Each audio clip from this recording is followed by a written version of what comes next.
Bon, parlons de la fusée la plus connue sur Terre, qui est la fusée Saturn V. Sans eux, à Saturne évidemment. Donc, après que les Américains se soient pris dérouillés par les Soviétiques durant la course à l'espace, en envoyant le premier satellite dans l'espace, le premier animal dans l'espace et le premier homme dans l'espace, voilà, les Américains, voulant retrouver leur merveilleux prestige, décident le 25 mai 1961 de lancer le programme Apollo. Et par la même occasion, la course à la Lune. Pauvre Kennedy. Il fait partie du lancement de la course à la Lune, mais s'est fait assassiner avant de pouvoir voir Neil Armstrong mettre un pas sur la Lune. Le long de ces missions, ils vont utiliser principalement un lanceur de la famille des Saturnes, nommé Saturn V. Et s'il y a un nom à retenir dans la conception des premiers Saturnes, c'est bien Werner von Braun, qui est nul autre que le créateur de la toute première fusée, nommée la V2, le pire missile balistique du Troisième Reich.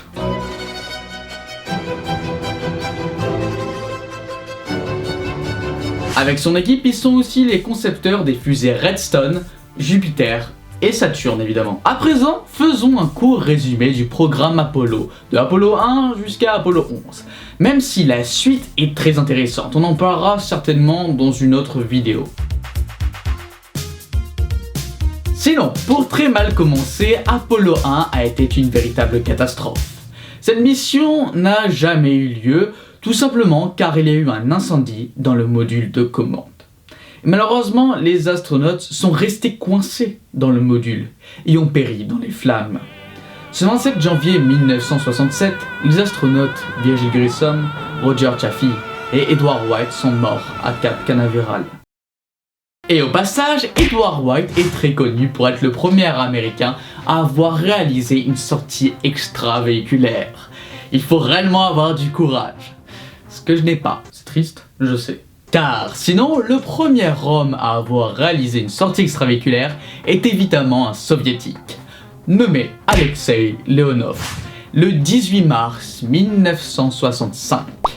C'est vraiment une date que vous allez retenir toute votre vie. Donc après, cet accident a fait en sorte que jusqu'à la mission Apollo 7, les missions n'ont été que des tests. Et là, on va rentrer dans le vif du sujet.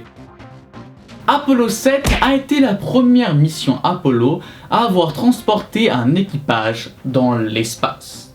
Apollo 8 a consisté à mettre le premier équipage en orbite autour de la Lune et à le faire revenir. Apollo 9 a été consacré à faire tous les tests du LM, donc le module lunaire, qui est un des 3 modules du lanceur que nous verrons plus tard. Et le LM est aussi appelé Eagle, qui signifie aigle. Si vous ne savez pas ça, vous êtes vraiment con. Je plaisante. Ou pas. Apollo 10 avait pour but de tester tous les équipements nécessaires et les procédures avant d'aller sur la Lune. Et pour finir, Apollo 11. Même s'il y a d'autres missions Apollo bien après, comme je l'ai dit. Alors, pour parler d'Apollo 11, on va à la fois parler de Saturn V d'étage en étage, de module à module, et en même temps des différentes étapes du merveilleux voyage. Donc avant tout, commençons par les bases de notre bonne vieille Saturn V. Alors, elle est haute de 110 mètres, ce qui en fait la fusée la plus haute de l'histoire spatiale. Même si SpaceX va certainement battre le record, et techniquement, ils l'ont déjà fait en mettant le vaisseau Starship au sommet du lanceur Super Heavy. Mais sinon, Saturn V transporte plus de 2500 tonnes de combustible, en sachant qu'elle pèse 3038 tonnes. Elle peut mettre en orbite autour de la Terre des engins pesant plus de 140 tonnes. Pas mal, hein? D'ailleurs, la fusée Saturn V va être utilisée une dernière fois pour mettre en orbite autour de la Terre la station Skylab en 1973. La station Skylab qui est la toute première station spatiale envoyée par la NASA. Car la toute première station a été évidemment envoyée encore par qui, je vous laisse deviner? Les Chinois. Eh ben non, les Soviétiques, comme toujours.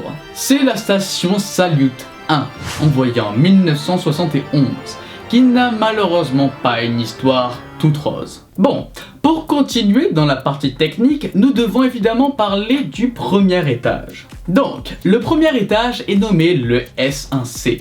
Ce dernier a été assemblé par la société de construction Boeing, qui est l'une des plus grandes sociétés spécialisées dans l'aéronautique et l'aérospatiale. Donc, le premier étage délivre une poussée de 33,85 méganewtons, et c'est les moteurs qui vont permettre ceci. Ce sont des moteurs fusée F1. En tout, ils vont brûler 15 tonnes de combustible par seconde, qui consistait en kérosène et en oxygène liquide, qui étaient contenus dans des réservoirs immenses, comme vous vous en doutez. Et ils étaient très puissants, et donnaient ainsi une poussée suffisante pour quitter la base de lancement. Ainsi, le premier étage va amener le lanceur, ou la fusée, le terme à utiliser est lanceur en réalité. Mais en général, les gens comprennent mieux quand on dit fusée.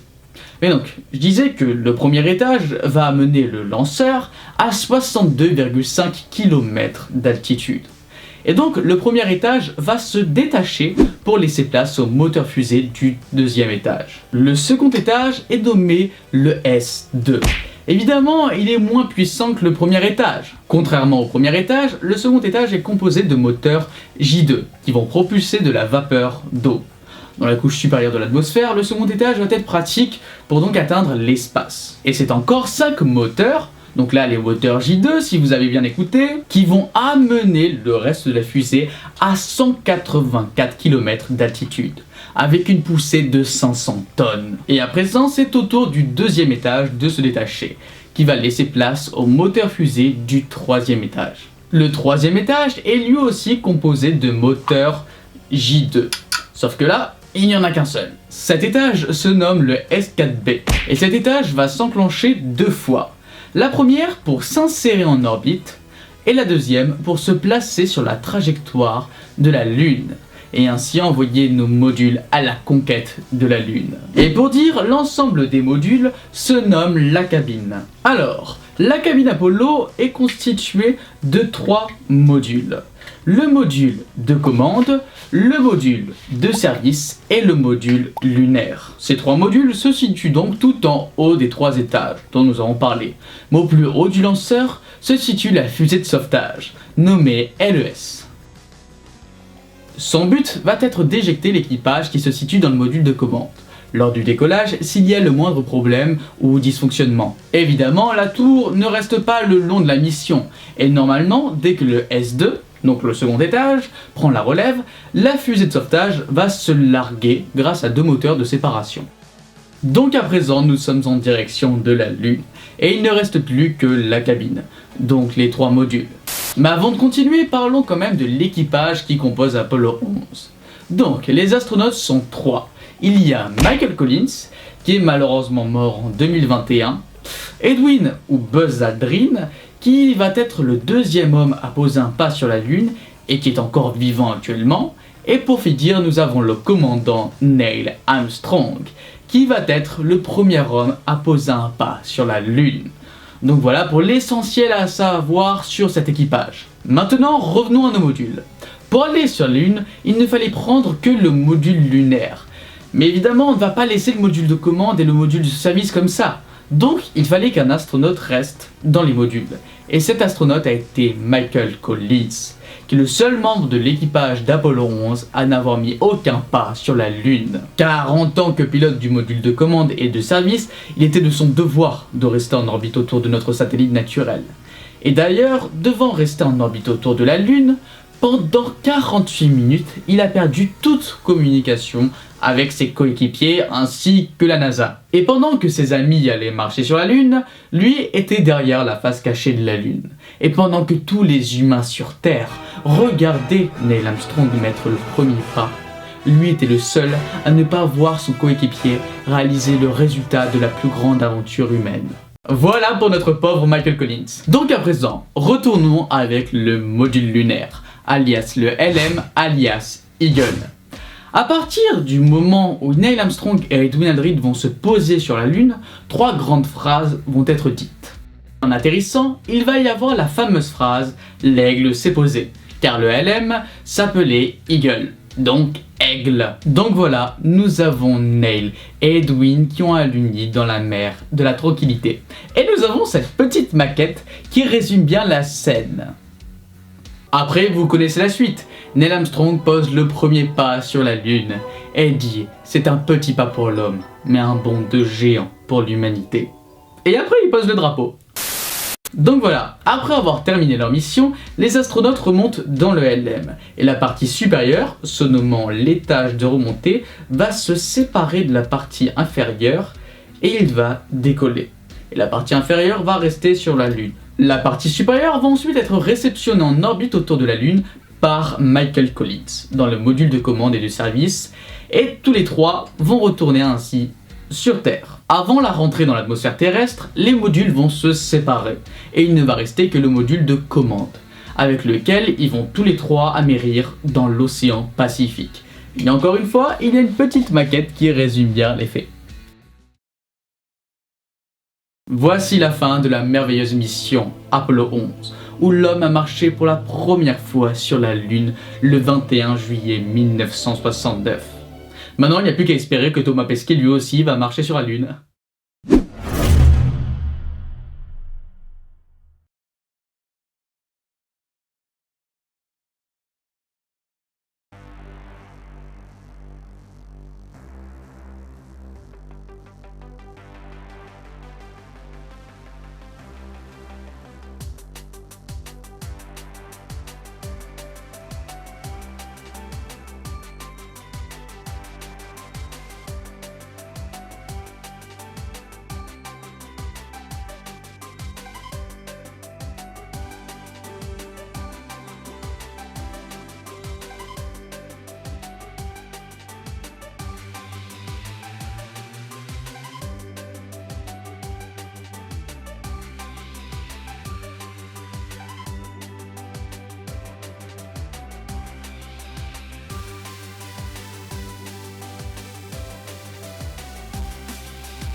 Voilà pour cette vidéo. J'espère qu'elle vous aura plu et donc sur ce, n'hésitez pas à mettre votre avis en commentaire sur la mission Apollo ou sur le stop motion en commentaire et n'hésitez pas à rajouter des informations sur la mission en commentaire.